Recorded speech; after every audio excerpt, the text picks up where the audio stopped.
અરે પ્રધાન, આ ખેડૂત લોકો ક્યાંક સારા કામે જતા એવું લાગે છે. આપણને જોઈ અને આમ ઓળું ફરીને શા માટે ઉભા છે? જાઓ, બોલાવો. રામ રામ પ્રધાનજી. બહુ સારું. કેમ ભાઈ? મહારાજના તેડા આયા છે. આવું પડશે? હાલ તે જાતે. રામ રામ મહારાજને. અરે ખેડૂત લોકો, તમે સારા કામે જતા એવું લાગે છે.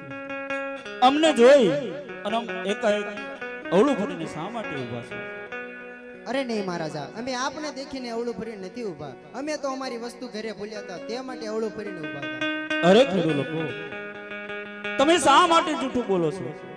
સર્વ સામગ્રી તમારી પાસે છે, છતાં પણ જૂઠું બોલવાનું કારણ જે હોય તે કહો.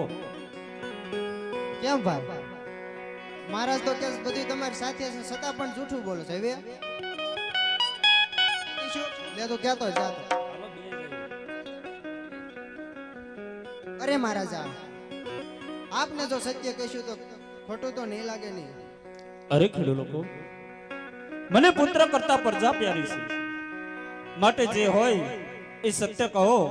મને કોઈ જાતની રીહ નહીં સડે. અરે મહારાજા, અમે તો નથી કહેતા, પણ આખા પોકરણગઢની પ્રજા વાતો કરે છે કે મારા જજમલ પેટના વાંજ્યા છે.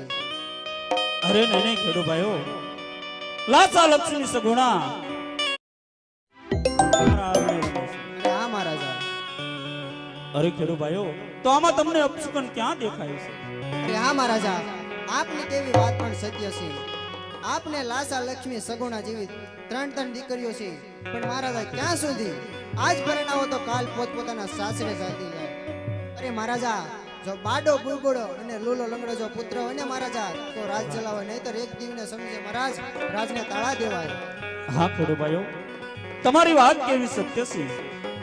આજે શુકન માટા થયા હોય, કાલે સારા શુકન લઈ અને તમારા ખેતરની અંદર ખેતી કરવા જાજો અને રાજમાંથી ઇનામ પણ લેતા જાજો. બહુ સારું. સારા સુકન લઈ આયા ખેડૂત ભાઈ, સારા સુકન